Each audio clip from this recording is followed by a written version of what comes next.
Deus Santo, Deus Forte, Deus Imortal, tende piedade de nós e do mundo inteiro. Deus Santo, Deus Forte, Deus Imortal, tende piedade de nós e do mundo inteiro. Deus Santo, Deus Forte, Deus Imortal, tende piedade de nós, mundo inteiro. Ó sangue e água que jorrastes do coração de Jesus como fonte de misericórdia para nós, eu confio em vós. Jesus, eu confio em vós. Santa Faustina, vai. São João Paulo II, Padre Léo, rogai por nós.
Quando a gente fala de amor, a nossa mente já nos leva muitas vezes para as muitas novelas, nossa mente nos leva para os romances bonitos, né? Já tenta trazer para uma memória o casal de namorados, já vem à memória aqueles dois pombinhos, né? Um do ladinho do outro, se aconchegando no seu ninho. Já vem à memória tantos e tantos momentos felizes. Por que não? Só que essa é uma visão muito limitada do amor. Essa é uma visão muito limitada do que o amor realmente significa. É uma visão muito limitada e muito reduzida do que o amor realmente é. Para mim, umas definições mais bonitas de amor está na Bíblia. Se traduz numa cena, para mim é a mais bonita. Quando Jesus, no alto de uma cruz, com os cravos nas mãos, nos pés, flagelado do jeito que nós vimos no pequeno clipe que a gente viu, quando lá no último suspiro ele olha para todo mundo e sobretudo para aqueles guardas que cuspiram na cara dele, que chicotearam, que chutaram, tiraram a roupa, fizeram experimentar uma humilhação tremenda. Ele olha para aquela humanidade, olha para aqueles que estão aí embaixo.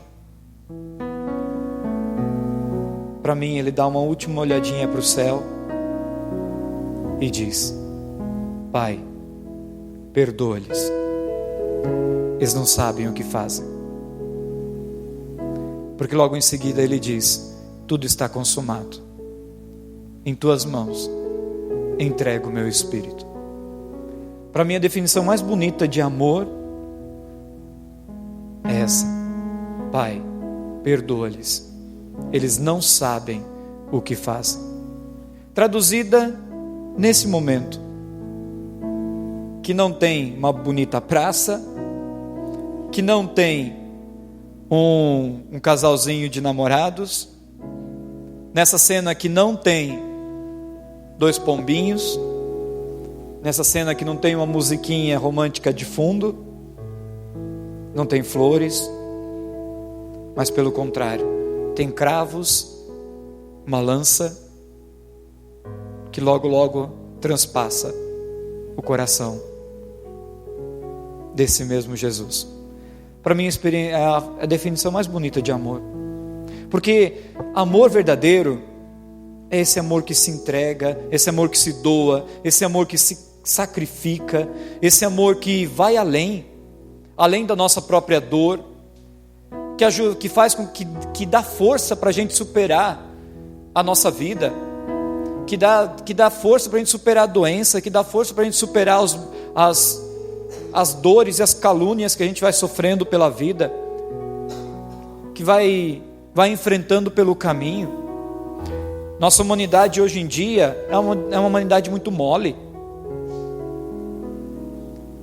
Qualquer pedrinha pelo caminho já está sendo motivo de cada tombo,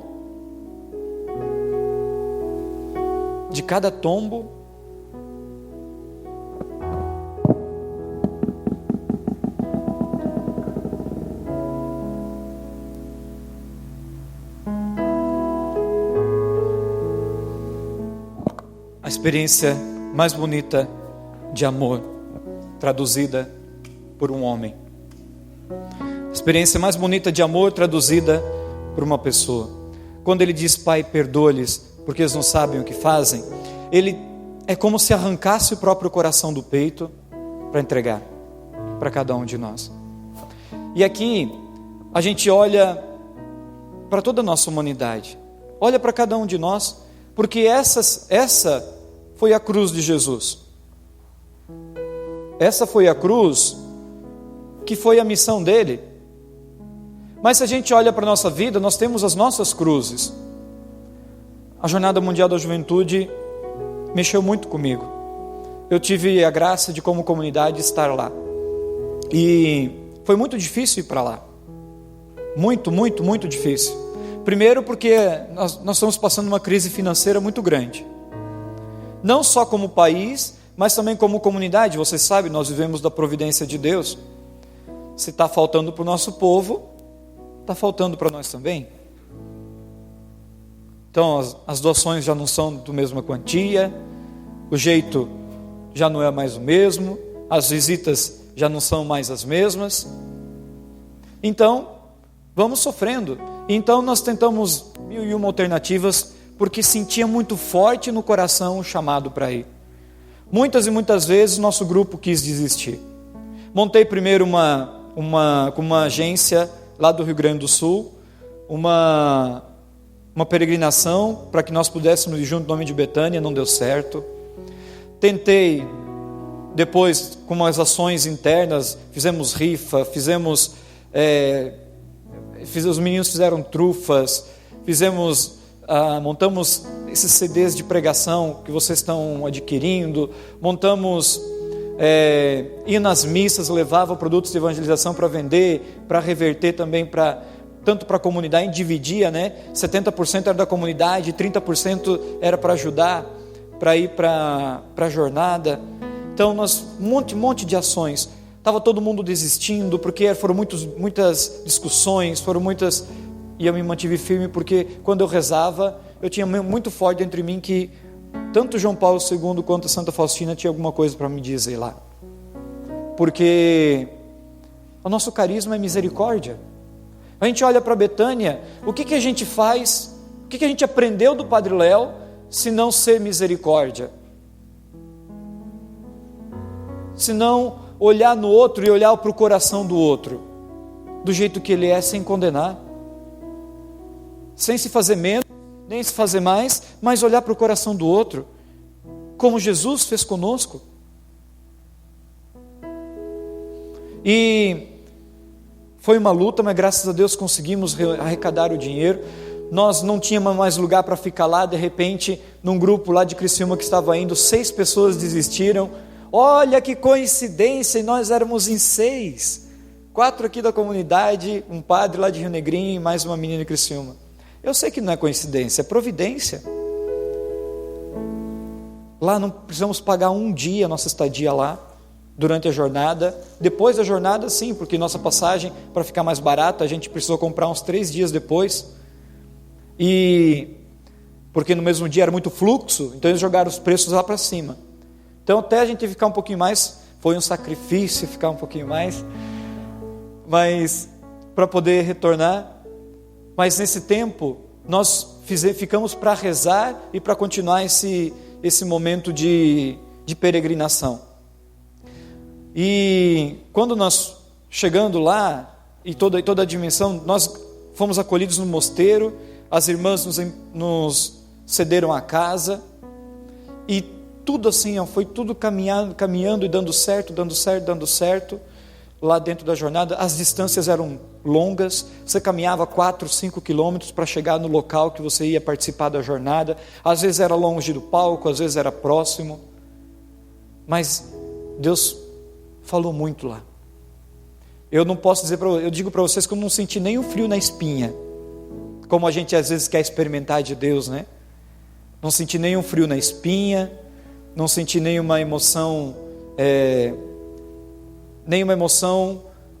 sensível dentro do coração. E eu perguntava para Deus: Deus, o que tu queres me dizer com tudo isso? Chegando lá, para os padres, eles não deixaram nada claro daquilo que ia acontecer. Só disseram que era para a gente buscar um crachá, porque a gente se inscreveu como padres. Então, eu e o padre Zaqueu fomos lá buscar um crachá. Chegamos lá, padre, vai ter algum local para que a gente fique? Porque aqui no Rio de Janeiro tinha um local que era preparado para os padres. Nós não tínhamos dificuldade nenhuma em ficar com o grupo. Mas como tinha o local, por que não estar junto com os padres nesse momento? Aí nos perguntam: vai ter algum local para os padres? Não temos essa informação. Aí tudo bem, né? Vai ter a casula da jornada? Não sei, não temos essa informação. Tem alguma coisa especial que nós padres podemos ajudar? Não temos essa informação. Então tá bom. Então para que serve esse crachá? Para dizer que você é padre. Aí disse: isso o Senhor já sabe. Então tá bom, botamos o crachá e fomos seguir a jornada, fomos viver a jornada. Tentamos uma outra vez entrar lá no grupo, próximo do palco, mas eles não deixaram, porque eles preferiram deixar reservado para alguns convidados dos bispos, alguns convidados lá da jornada e tudo mais, deles que estavam lá acontecendo, daquilo que estava acontecendo, né? Mas para nós eu perguntava: o Senhor, o que tu queres dizer com tudo isso? O problema não era dizer, se eu tivesse dito, não, padre, não vai ter nenhum lugar, vocês, é para participar com o grupo, porque vocês receberam um folhetinho que diz ali o número do quadrante que vocês vão ficar lá, porque foi dividido tudo, aquele espaço todo foi dividido em quadrados separados. Então, cada quadrado tinha uma letra e um número, o qual nós, nosso grupo, que foi inscrito, nos encaixávamos. E só entrava quem tinha folhetinho. Se alguém da comunidade ou da Cracóvia mesmo queria entrar, não conseguia. Se alguém foi sem inscrição, não ia entrar. Só quem fez a inscrição. Então, algumas vezes, eu e o padre Zaqueu tentamos ir lá, porque dentro do mapinha tinha um lugar reservado para os padres. Tentamos ir lá e eles barravam a gente, e a gente tinha que voltar para o grupo. E a gente ficava assim perdido, sem informação. Então, foi o seguinte, vamos ficar com o grupo. Só no último dia a gente vai tentar, então, ver se a gente consegue ir lá celebrar, e se vai ter ou não vai ter casula, essas coisas. E ficamos com o grupo, vivemos todo esse momento, um momento muito especial. Claro que quem tem casa consegue acompanhar muito mais do que aquilo, a ver, né, as coisas, muito mais do que lá. Primeiro, lá se falava polonês, ou então se falava inglês no palco, ou uma outra língua eslovaca por causa do rito ortodoxo que tinha lá. Então, não entendia nada. O inglês mais ou menos, eu me defendo um pouco no inglês, mas não tanto. Ou então tinha que levar um radinho para entender, porque daí eles sintonizavam numa rádio, você colocava o radinho e alguém traduzia. Só que o padre, tão bem preparado, que foi sem radinho. Mas sorte que eu não tinha ouvido a notícia que era para levar o radinho. Mas sorte que tinha alguém do nosso grupo que levou e aí dava para acompanhar. Mas o viver lá foi muito legal, porque a gente ficava num gramado, um mato alto desse tamanho assim. E choveu os 3 primeiros dias, choveu os 3 dias. Aí você colocava a capa de chuva, você molhava mais debaixo da capa de chuva do que em cima, porque a capa de chuva era muito quente, então suava. E lá o dia é muito curtinho, começa às 5 horas da manhã, já tem o sol alto, e escurece 9 horas da noite. Às 9 horas da noite tem o sol ainda muito, tá lá saindo, então o dia é longo, muito longo, né? E o sol lá de 33 graus, 34 graus, 35 graus. Então, aquele sol forte. E na relva, né, nós ficávamos lá para acompanhar. E claro, a presença do Papa sempre foi muito, muito inspiradora em todos os momentos. Só que o que me fez refletir aquele momento? Porque eu olhava muito e eu dizia assim, todos os dias dizia, João Paulo II, eu vim. Me chamou, eu vim. Santa Faustina, eu vim. Eu dizia, primeiro dia, vivemos tudo aquilo que tinha que viver, voltamos. Voltei para o segundo dia, vivemos tudo aquilo que tinha que viver, voltamos. Terceiro dia, viemos viver tudo aquilo que tinha que viver, via sacra, tudo aquele momento. A via sacra, foi feito no Blônia, que é o primeiro campo, vivemos. A vigília, até então, Santa Faustina, estou aqui. São João Paulo II, estou aqui. Fomos visitar o Campus da Misericórdia, o Santuário de Santa Faustina, o Santuário de São João Paulo II, maravilhosos para rezar, momento de poder confessar, momento de poder atender, momento de conversar, tudo muito bonito. No último dia véspera da vigília, nós fomos até... nós tínhamos que caminhar 15 quilômetros até chegar onde ia ser feita a vigília. E não tinha acesso de carro, de táxi, de ônibus, dava para ir um pedaço, mas daí para frente tinha que ser a pé. E então nós fizemos uma opção, não, já que viemos para peregrinar, peregrinos nós somos, vamos a pé todo esse momento. Então decidimos caminhar os 15 quilômetros. Pelas 11 horas, saímos 11 horas da manhã, naquele sol bem legal, saímos 11 horas da manhã, mochila nas costas, que chegamos 4:30 da tarde lá onde ia acontecer a vigília. A vigília só ia começar às 7 horas. Chegamos 4 horas, também chegando lá, tinha um quadrante, que fomos tentar entrar lá onde era para os padres, não deu certo para os padres entrar. volta de novo, junto com o grupo, fica lá com o grupo. E aí acompanhamos toda a vigília, também naquela relva, botamos daí, nós achávamos que não precisava ficar a vigília inteira, e a gente ia conseguir voltar para o alojamento, para o mosteiro, e depois ir domingo de manhã para a missa. Aí eles disseram assim, não, quem entrou hoje não pode mais sair, só amanhã depois da missa. E tinha cada 50... E olha, eu acho que botaram o policiamento inteiro da Europa lá, porque primeiro tinha as tentativas de... O Papa foi ameaçado, mais uma vez, lá na Polônia. Foi pego um forte candidato ao terrorismo lá no aeroporto da Cracóvia. E foi foi feito atentado em Munique naquela semana, né? E assim, tinha muito policiamento pela rua. Se você andasse com a mochila que não fosse da jornada, eles te abordavam. Eles abordavam na hora, passavam o detector de metais, revistavam você no meio da multidão. Então, se tivesse alguma coisa que dizia que você não era peregrino, eles abordavam.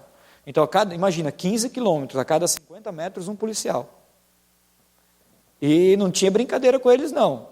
Conversava, passava, cumprimentava, mas se você saía da linha, você ouvia. Você sabia que estava te xingando porque ele falava com a voz brava, porque em polonês você não entende nada. Por exemplo, você vai dizer bom dia, é dzień dobry. Dzień dobry. Você vai dizer muito obrigado, dziękuję.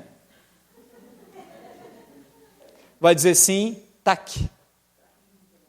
Nada a ver com o português. Então você não entende nada do que eles falam. Então deixa eles falando e a gente vai por aqui e pronto. E aí caminhamos, ficamos lá na vigília. Dormimos na vida daí, então como não podia sair, a gente não levou saco de dormir, não levou barraca, não levou nada. Aí deitamos, aí sorte que nos outros lugares que tinha chuva, o que aconteceu? Eles davam um saco de lixo para a gente pôr no chão para não molhar, né? Botava o plástico, a gente sentava em cima do plástico e não molhava. Aí o que eu fiz? Eu guardei uns 3, 4 plásticos daquele na minha mochila, todo lugar que chegava, pegava o outro para poder fazer uma caminha um pouquinho melhor, né? E botamos aquele plástico no chão, aí tinha levado uma jaqueta dentro da mochila, porque às vezes à noite esfriava um pouquinho, coloquei a jaqueta lá, deitei em cima daquele plástico e agora a capa de chuva vai servir, porque se eu suava lá, vou suar aqui. Botei a capa de chuva por cima, nossa, começou a subir uma umidade da terra. Gente, é clima de deserto. De dia, aquele calor escaldante, à noite chegou quase a 0.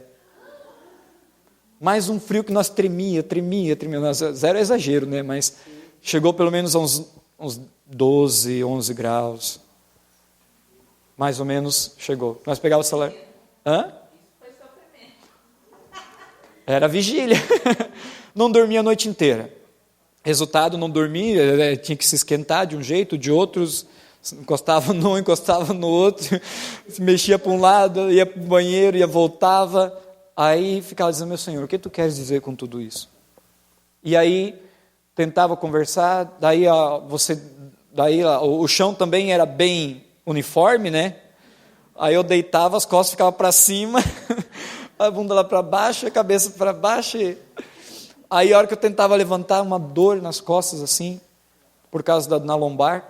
Porque deitava daquele jeito, não tinha colchão, não tinha nada, só aquele plásticozinho mesmo de lixo, para não molhar. Aí a calça toda úmida, né, a roupa toda úmida, só que a jaqueta não era impermeável, daí pelo menos o peito consegui proteger, tinha capuz, então aí, pelo mais as pernas, o tênis, tudo. Então, tínhamos conseguido um kit de alimentação, porque não tinha comida lá, aí água eles distribuíam, mas a água lá só com gás e quente. Lá eles tomam muita água com gás e quente. Então, eles até distribuíam fardinho de água. A gente pegava, mas a hora que ia tomar, até preferia não tomar do que tomar, mas tinha para hidratar pelo menos, né? Tá 5 horas da manhã, aquele sol, 4:30 da manhã, né? O sol começou, 5 horas da manhã já estava o sol lá em cima, né? Tá bom, para quem não tinha dormido nada à noite, a missa só ia ser às 10 da manhã. 5 horas da manhã, Padre Zaqueu e eu saímos, vamos lá tentar de novo, ver se agora pelo menos a missa da última a gente vai tentar conseguir entrar. Fomos lá, o crachazinho, né, mostrar para os voluntários, sou padre. Aí eles foram deixando a gente entrar, chegamos lá na entrada, já tinha um monte de padre aglomerado assim na entrada. Uma padraiada lá que...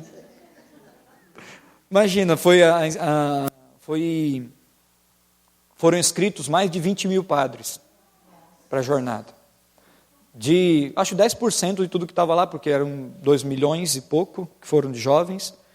Então, nós estava lá, conseguimos entrar, chegamos lá, a primeira cena que eu vejo foi muito deprimente, porque estavam distribuindo, tinha casula, é lá que a gente descobriu, estavam distribuindo, mas sabe aqueles filmes onde tem o povo morrendo de fome, e que ele se joga em cima de uma grade, fica esticando a mão assim, e tem alguém do outro lado e fica jogando a comida para o outro lado? Gente, horrível, um monte de padre fazendo isso, para poder conseguir pegar a casula. Porque a organização deles para isso não foi tão boa. Aqui no Rio de Janeiro foi um pouquinho diferente. Eles montaram uma espécie de uma sacristia que a gente entrava, pegava a casula do tamanho que a gente queria, já saía e já se dirigia para o lugar. Lá não. Porque eles tentaram reservar no palco, tentaram organizar, deixar espaço aberto no palco para os convidados, e deixaram a gente lá para trás. E aí ficou feio, não sei se quem acompanhou na TV, até ficou feio, porque ficou um espaço vazio, lá no... claro que eles não vão mostrar, né? Mas ficou um espaço vazio lá na frente. Chegou 10 minutos antes da missa, eles pediram para que as pessoas entrassem. Os padres pudessem entrar para sentar lá. Eu disse, agora também não vou. Não, agora não quero mais ir também. Disse, agora também não vou. Eu fiquei o tempo inteiro com o povo, agora vou ficar com o povo também. Aí eu consegui pegar a casula lá, fiquei, se vocês têm uma ideia, na hora da comunhão, tinha gente tentando passar pelo detector de metais para ir para aquele lugar. O Papa só faltava dar a bênção e para todo mundo ir embora. Ia ser um transtorno para sair de dentro de lá depois. Tinha padre tentando entrar ainda lá naquele horário. O que aconteceu? 5 horas da manhã, já estava imagina, já estava uma beleza, né? Estava com o negão do jeito que eu sou, eu preciso passar pelo menos 5 quilos de protetor solar. Então, no dia anterior, como eu caminhei às 11 horas da manhã, caminhei à tarde, ficamos à tarde, não tinha uma árvorezinha, uma sombra, então eu já tinha passado um monte de protetor solar, sem uma água para lavar o rosto. Estava daquele jeito, né? Estava ótimo. Estava ótimo. Aí dormimos no chão, daquele jeito. Aí de manhã mais uma camada por cima, né? Porque o sol estava escaldante, mais uma camada por cima, e ficamos lá. Daí eu não tinha dormido, daí depois que pegou a casula, eu vi um papelão lá no chão. Fui lá, onde estava guardado as casulas, catei aquele papelão, botei no chão assim, e aquele papelão, daí eu quebrei uma parte do papelão, e aí fiz uma espécie de uma cama. E deixei uma abazinha, fechando, fazendo um telhadinho assim, era desse tamanho, a altura, era dessa altura assim o papelão. Ó. Deixei ele fazendo um telhadinho, me botei a cabeça aí debaixo e disse, pelo menos uns 5 minutos eu vou ter que dormir. Só que a dor nas costas já era grande, não tinha muito o que dormir. Tentava virar para um lado, virar para o outro, era mais para defender do sol mesmo. E fiquei lá debaixo. E nisso fiquei olhando, sabe, baixei a cabeça assim, fiquei olhando aquelas pedras, fiquei olhando aquelas pessoas que estavam lá, e eu jogado no chão. Eu disse, meu Deus, acho que eu estou na rua da amargura mesmo. Acho que eu estou na rua da amargura mesmo, só pode. Mas, engraçado que em nenhum momento eu parei para reclamar por que eu fui. E eu achei estranho, porque eu sou descendente de italiano, e italiano dizem, né, que de vez em quando o sangue ferve com um pouquinho mais de facilidade, então, de vez em quando só. E aí é que eu estava olhando para aquilo tudo que estava acontecendo, e aí me passou um filme pela cabeça, aí de repente o Papa teve a feliz ideia de começar a missa meia hora antes. E aí a hora que nós vimos, estava começando a missa, já estava paramentado, tudo mais, já estava de pé, e a hora que chegou na comunhão, eu olhei para o Papa tinha acabado de tomar a Cristo, estava rezando, eu olhei para o Papa e eu disse assim, eu vim, eu estou aqui. E naquele momento eu senti muito a intercessão de São João Paulo II e Santa Faustina, me deu uma emoção tão grande, tão grande, tão grande no meu coração, eu comecei a chorar, sabe, de lavar o coração. Aí até botava a mão no lado assim, né? Sorte que estava de óculos de sol, aí a pessoa não percebia tanto. Aí eu baixei a cabeça assim, fiquei, botei um boné, fiquei, e passou um filme pela minha cabeça. Ele dizia assim, nisso passou o filme de João Paulo II, a vida dele, num segundo parece que passa um filme inteiro. Eu me vi jogado lá no chão, eu me vi toda a luta que foi para ir para a jornada, eu vi toda a luta que foi para conseguir estar lá. Eu disse assim, talvez eu acho que é isso que Deus quer de mim. E de cada um de nós. Quem ama nunca se acomoda. Quem ama sempre tem um desafio a mais. Quem ama nunca vai dizer, eu acho que agora deu, não tem mais o que eu sofrer.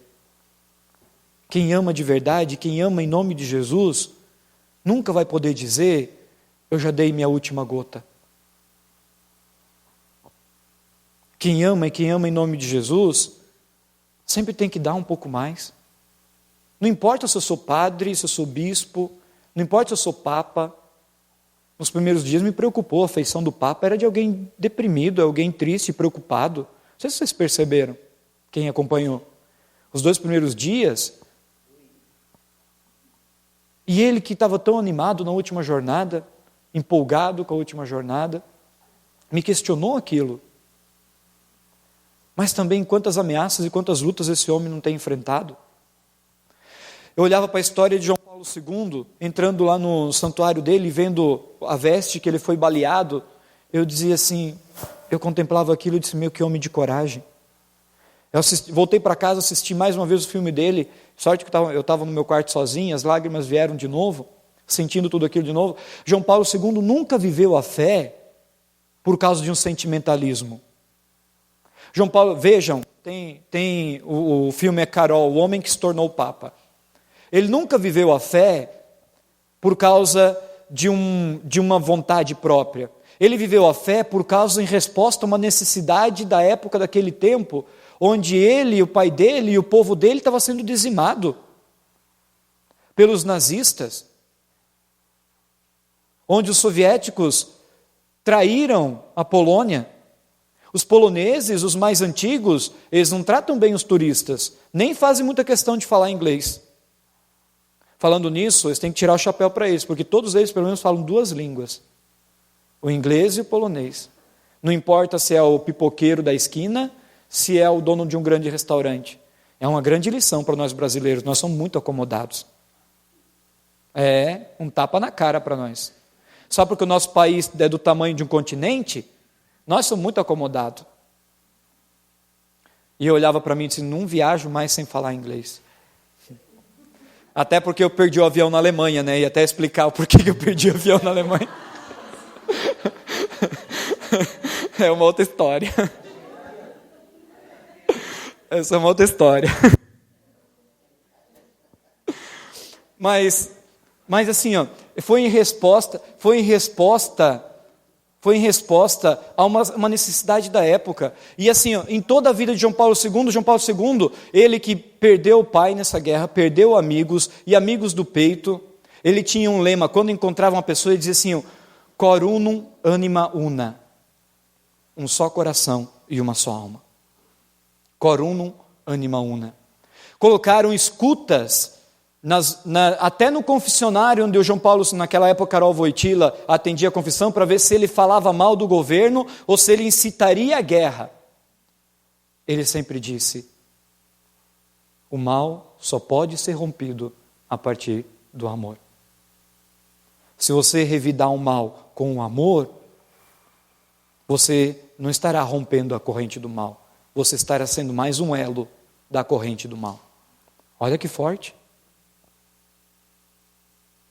Você está sendo mais um elo da corrente do mal.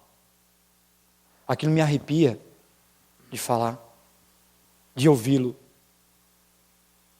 Você olha para ele e você vê que ele estudou muito, trabalhou em pedreira, trabalhou em vários lugares, e qualquer 5 minutos que ele tinha, estava com um livro na mão. Não é à toa que ele falava tantas línguas, não é à toa que ele escreveu tanto. Ele tem muita obra literária, muitos documentos em nome da igreja. Não é à toa que ele foi tirado lá da Polônia, naquela cidadezinha que ele vivia, e o filme expressa muito bem isso. Ele o povo nem sabia direito dele, e de repente o escolhem tão novo como Papa, um dos papas mais jovens da nossa igreja, com tanta força no coração. Mas por quê? Colocou o amor no centro, a esperança. Por isso é o Papa da esperança, porque ele entendeu esse gesto, porque ele entendeu esse gesto. Não adianta revidar o mal com o mal. Todos nós temos a cruz. E eu perguntava ao padre Zaqueu, nós celebramos lá no mosteiro, as irmãs eram muito reservadas, né? Então, com muita cautela e com muito cuidado, insistindo todos os dias com a irmã, ela deixou a gente celebrar lá na capelinha delas. Qual a minha surpresa? Na capelinha dela tinha a relíquia de João Paulo II e relíquia de Santa Rita de Cássia. De um lado São João Paulo II, do outro lado Santa Rita. E lá eu presidi a missa, o padre Zaqueu fez a homilia e ele dizia: Deus não quer de nós uma fé de sentimentalismo, mas Ele quer de nós uma fé de decisão. E passando daí, no outro dia depois da jornada, a gente conseguiu ir para Auschwitz, lá nos campos de concentração, onde aconteceu nas câmeras de gás, muitos foram mortos, muitos foram tratados como bicho, muitos foram tratados como vermes. Foi feito, eu estou lendo o livro de Viktor Frankl, O Sentido da Vida, lá ele trata o testemunho de como foi o campo de concentração. Horrível, horrível. Você entra lá, você sente o peso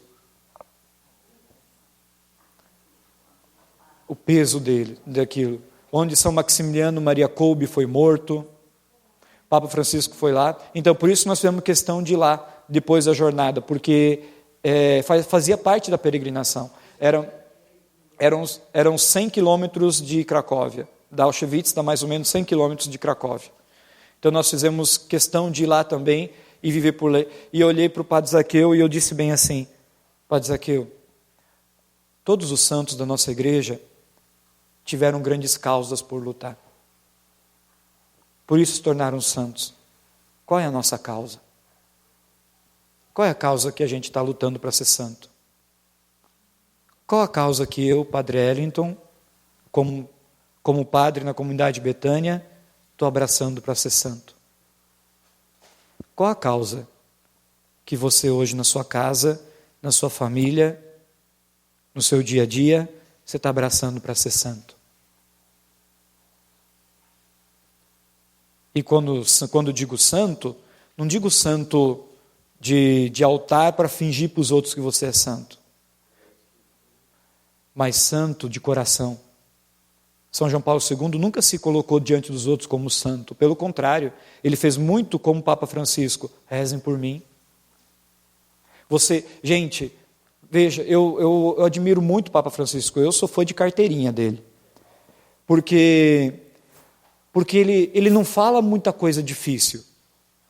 Mas aquilo que ele fala é coisa que a gente já sabe. Mas, gente, o peso do jeito que ele fala faz a gente mergulhar numa paz e num compromisso de vida fora do normal. Faz a gente renovar a vida. Gente, quando ele falou assim, quem não nasce para servir, não serve para viver. Nossa, aquele povo só via aquela juventude, baixando a cabeça. Quem não nasce para servir, não serve para viver. Ou melhor, quem não vive para servir, não serve para viver. Está lá nas homilias da Jornada Mundial de Juventude, no site do Vaticano, para quem quiser rever depois. E aí a gente entende o que realmente é o amor. Enquanto todo mundo critica ele, né? Porque ele fez um encontro com os refugiados e pediu perdão. Esses dias, testemunho de uma prostituta no próprio site do Vaticano, ele disse assim: eu nunca vi um homem me pedir perdão porque eu sou prostituta. E o Papa fez isso. Pediu perdão como homem por eu ser prostituta.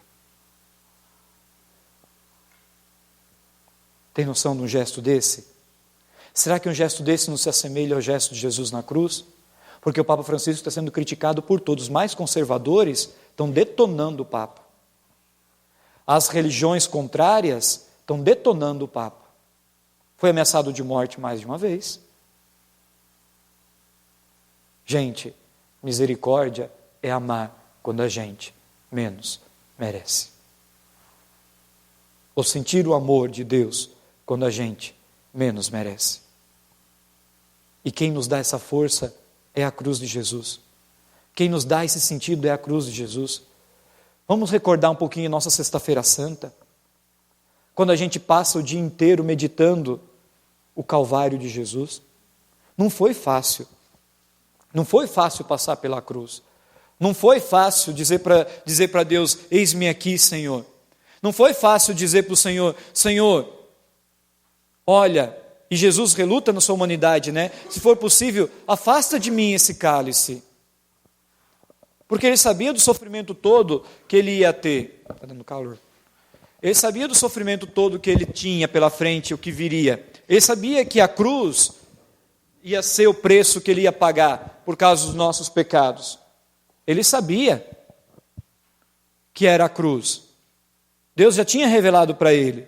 Mas ele diz: Senhor, não se faça a minha vontade, mas sim a tua. A tua. Não se faça a minha vontade, mas sim a tua. Eu vi muito de vocês emocionados com a música do clipe, mas é isso mesmo que Jesus passou por nós. Oi? As imagens também, né? As imagens, e diz o Padre Léo, que diz nas suas pregações o Padre Léo, que isso que traz nas imagens é 1/10 daquilo que Jesus passou. Tem noção? Por exemplo, ele diz assim, ó, que nessa área, daí botaram um fraldão em Jesus. Diz que lá não, os romanos eram expert em tortura. Eles deixaram ele peladão mesmo. E aqueles chicotes que arrancavam, ainda nem mostraram aqui no vídeo, aquela parte que arranca carne de Jesus. Disseram que usavam aquele chicote, sobretudo nessa área, porque dói mais. Na área dos genitais, nas nádegas, porque é uma região muito sensível do nosso corpo. Muito sensível do nosso corpo. Gente, o que Jesus nos convida a viver com isso? Em poucas palavras, romper com a corrente do mal a partir do amor. E o amor que é uma decisão de preciso for ser colocado na cruz para que o outro se salve. Se preciso for, colocado na cruz para que o outro se salve. E para eu encontrar salvação, porque é o meu caminho. Ele melhor que ninguém sabe da cruz que você carrega. Talvez a sua cruz não seja de madeira, como foi a de Jesus. Talvez a sua cruz está sendo uma doença. Talvez a sua cruz está sendo um vício. Talvez a sua cruz está sendo a sua própria vontade.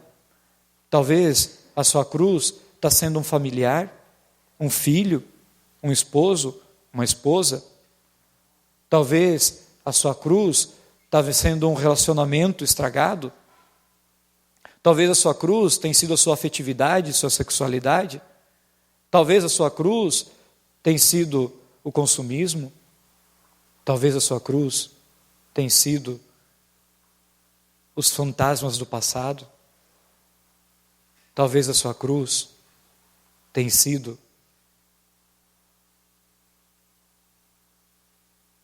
aquilo que você pensou agora.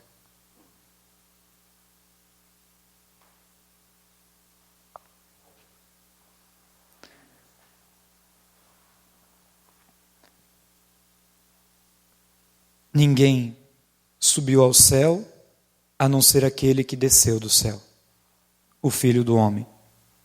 Como Moisés levantou a serpente no deserto, assim é necessário que seja levantado o Filho do Homem. E aqui levantado na cruz, né? A fim de que todo aquele que crer tenha nele vida eterna. Pois Deus amou tanto o mundo que entregou o seu Filho único, para que todo o que nele crê não pereça, mas tenha a vida eterna. Pois Deus não enviou o seu Filho ao mundo para julgar o mundo, mas para que o mundo seja salvo por ele. Ele não enviou para julgar, ele enviou para que nós sejamos salvos por ele. Misericórdia. Não nos envia para julgarmos, mas para ajudarmos a salvar em nome dele. Para quem quer anotar, é João capítulo 3, versículo 13 ao 17. João capítulo 3, versículos do 13 ao 17.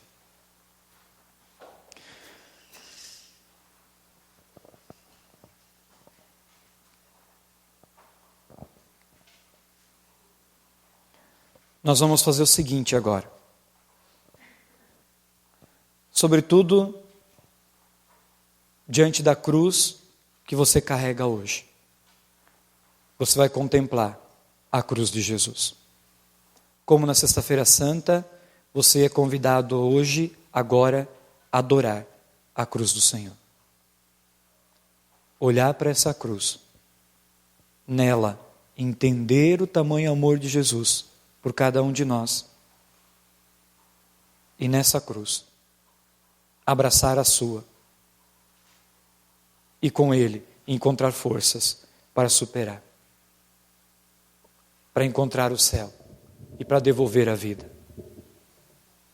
Você é convidado a olhar para essa cruz. Você é convidado a vir aqui à frente, se quiser, a beijar essa cruz.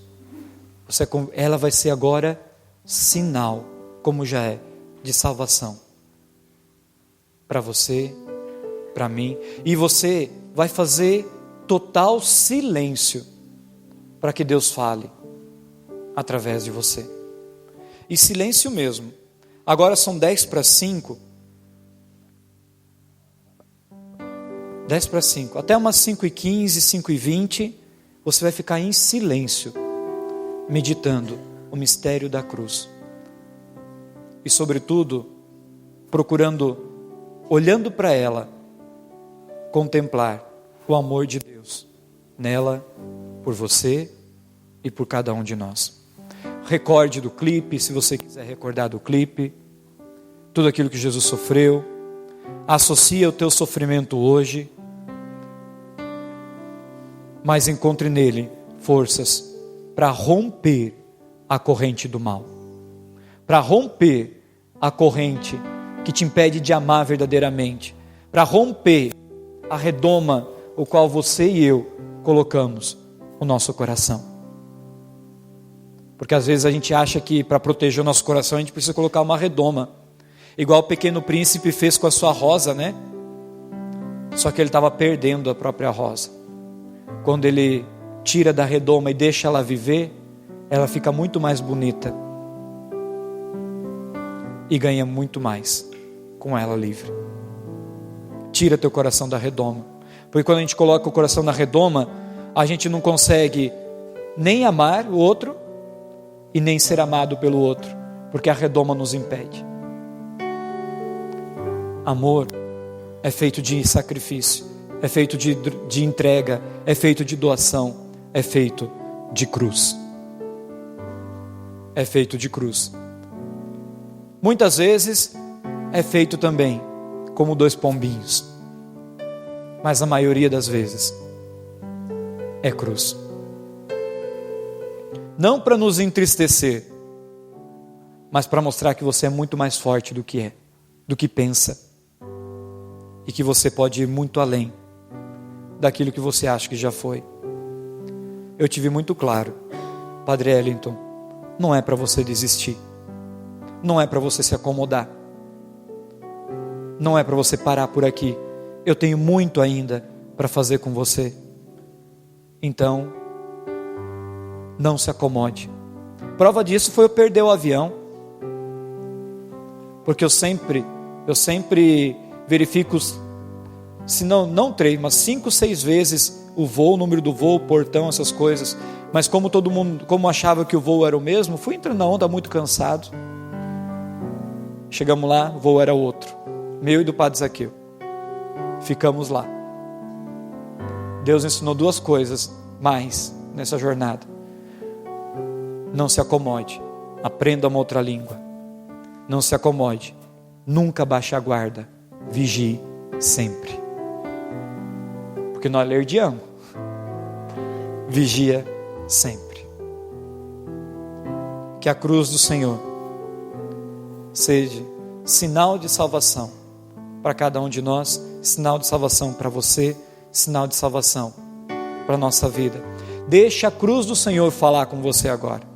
Deixa o crucificado falar com você agora. Mais uma vez, retome as imagens do clipe. Olhe para Jesus e peça a Ele a força para vencer a sua cruz.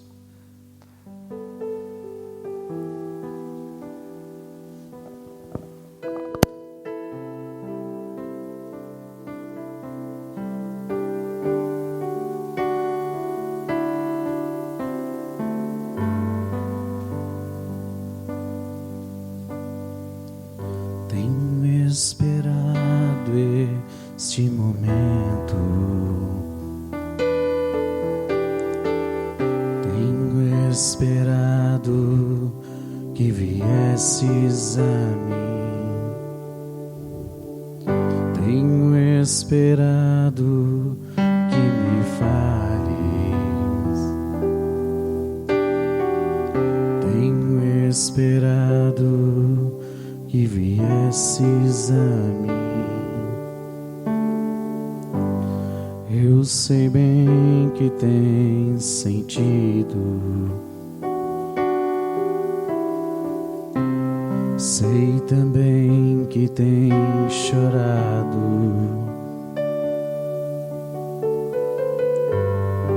eu sei bem que tens vivido, pois permaneço ao teu lado.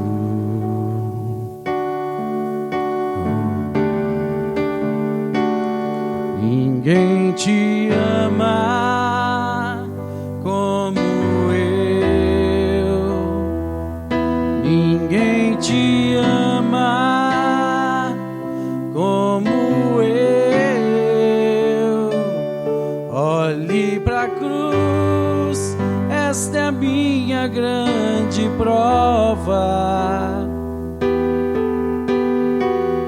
Ninguém te ama como eu, ninguém te ama como eu, ninguém te ama como eu. Olhe pra cruz, foi por ti, porque eu te amo. Ninguém te ama como eu.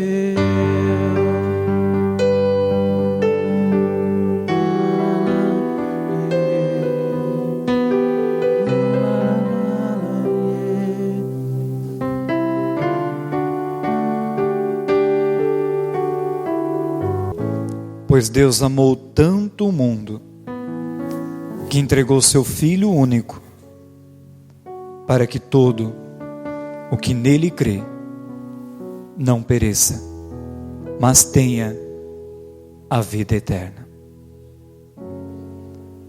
Olha para Jesus aqui na cruz. Esse mesmo Jesus que você beijou, que você abraçou, que você se prostrou.